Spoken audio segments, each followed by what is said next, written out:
Film Korea pertama tahun 2023 ada di sini.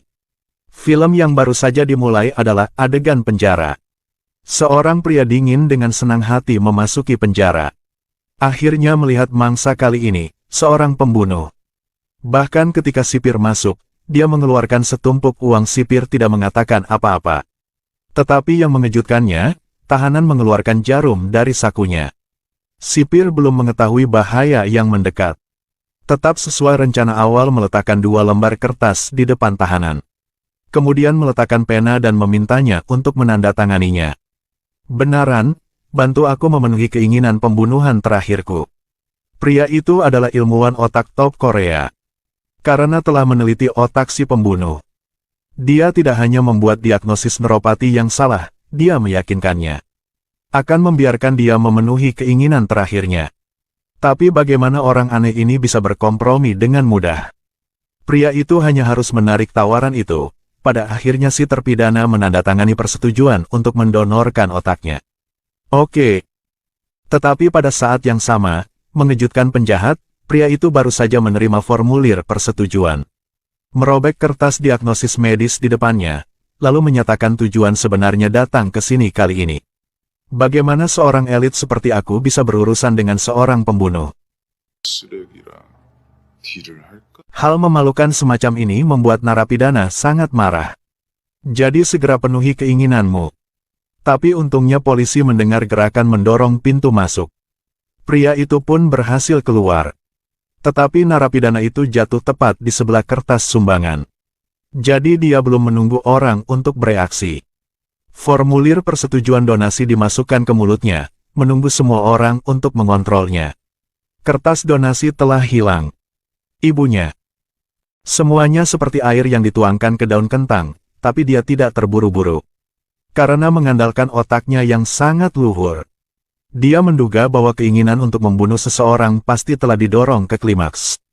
Tetapi satu-satunya akibat dari tidak terpenuhinya keinginan adalah bunuh diri. Jadi seperti yang diharapkan, 2 hari kemudian si pembunuh muncul di berita. Tapi bukan karena kematiannya, tapi karena dia memutuskan setuju mendonorkan otaknya. Kepada siapa spesialis otak rumah sakit disumbangkan adalah Shin Haru. Ambil kertas donasi di luar. Tapi Dokter Shin Haru, bukankah ini dimakan olehnya? Tidak melihatkah, kamu salah mengingatnya, kamu sudah tahu.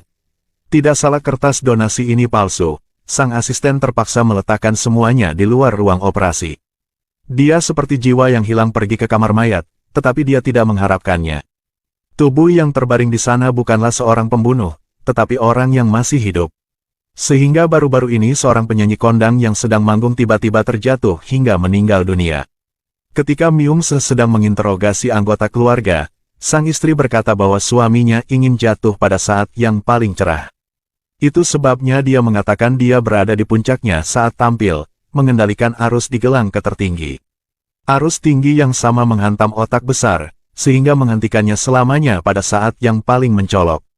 Namun dihadapkan pada kesaksian jurusan sains, Myung-se hanya bisa meminta bantuan ahli Shin Haru. Siapa sangka pihak lain akan mengatakan bahwa dia berbaring diam di ranjang operasi, dan mengatakan itu karena simulasi adegan itu. Perilaku jahat ini membuatnya tidak mengerti apa-apa, tetapi karena menyelesaikan kasusnya, dia hanya harus mengikutinya dengan patuh. Tidak menyangka dia mendengar kata-kata marah asisten tentang kertas sumbangan. Tetapi sebelum dia memahami situasinya, bagian atas kepalanya tiba-tiba muncul dengan suara pemangkas. Detik berikutnya.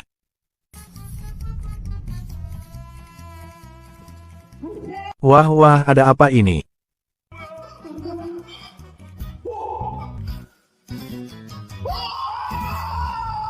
Pada saat yang sama, spesialis berada di ruang operasi lain. Bersiap untuk melakukan operasi untuk mengangkat otak si pembunuh. Tetapi menghadapi bahan penelitian yang selalu dia inginkan. Ambisi di matanya membuat orang merinding. Pada saat yang sama sekelompok orang berpakaian hitam juga menyerbu masuk ke kamar asisten. Pergi untuk menemukan tubuh si pembunuh.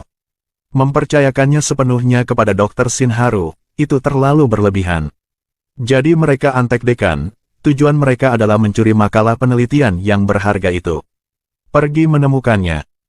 Tetapi pada saat mereka menemukan lab ahli, kayu tersebut sudah terpasang di perahu. Otak lengkap ada di mangkuk batu. Siapa yang membiarkan kamu mengambilnya sendiri?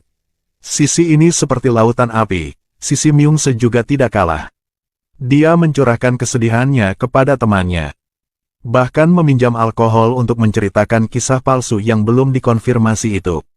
Nah bagus, keesokan harinya ada artikel tentang kertas donasi palsu dan menjadi berita utama.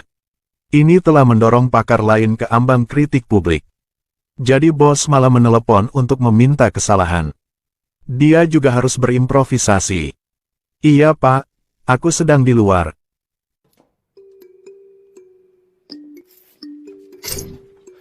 Lagi pula, pintunya diblokir dan dia hanya bisa pergi ke kantor wali kelas. Dan fakta bahwa dia mengambil materi ujian atas inisiatifnya sendiri kemarin, juga membuat hati direktur merasa benci. Harus mengatur pengawas wali kelas untuk tidak membiarkan hal ini diabaikan. Jadi selama dia tidak bisa mengambil donasi yang sebenarnya, wali kelas tidak akan bisa melindunginya. Itu hilang. Maka tak disangka, keesokan harinya dia berdiri di depan direksi untuk disalahkan. Aku dengan tulus meminta maaf, memalsukan kertas donasi untuk menyebabkan kerusakan pada rumah sakit. Sikap ini memberikan penghiburan bagi wali kelas, karena selama dia berani mengakui itu salah. Dia bisa meminjam pengaruh untuk menahan semuanya. Tapi sikap awal ahlinya juga tulus. Dia bahkan menyebutkan kejahatan si pembunuh, menyebabkan dewan bersimpati. Siapa sangka kemudian dia membalikkan sikapnya. Tapi jujur, tanpa aku, rumah sakit ini sudah lama tutup. Bisakah kalian tetap duduk di sini dengan nyaman? Apa yang dikatakannya juga benar, juga karena ada hadiah Nobel palsu. Rumah sakit kelas 3 di Korea baru saja menjadi lembaga penelitian otak terkemuka di Korea. Itu sebabnya dia begitu sombong, tapi dia tidak tahu pepatah di atas jembatan gantung. Dewan direksi setuju untuk memberhentikan semua posisi Dr. Shin Haru. Hasil ini membuatnya sulit untuk percaya, karena dia tidak pernah berpikir dia akan menganggur suatu hari nanti. Tetapi ketika dia sedang berpikir dalam-dalam, telepon tiba-tiba berdering. Halo Dr. Shin Haru. Aku yang orang pertama menyebarkan berita palsu, itu bukan berita nyatakan. Meski ahlinya dianggap brengsek, Myungse selalu tidak senang dengannya. Dia akhirnya menghilangkan amarah hari ini, jadi dia menelepon dan tertawa. Tapi bagaimana dia bisa mempercayainya? Satu panggilan telepon darinya membuat sang ahli menemukan jalan keluar. Keesokan harinya Myungse berlari ke kantor seperti biasa. Siapa sangka dia akan melihat wajah yang paling tidak ingin dia lihat. Mengapa kamu di sini? Selamat, wajah tampanku ini akan terlihat setiap hari. Tidak salah jika Shin Haru ingin mengambil posisi sebagai ahli dan ikut memecahkan kasus tersebut. Tunggu sampai dia mendapatkan prestasi di Departemen Kriminal Myungse, rumah sakit pasti akan menyesali keputusan hari ini. Sehingga dia bisa duduk di tandu 8 orang yang membawanya kembali ke puncak kemuliaan.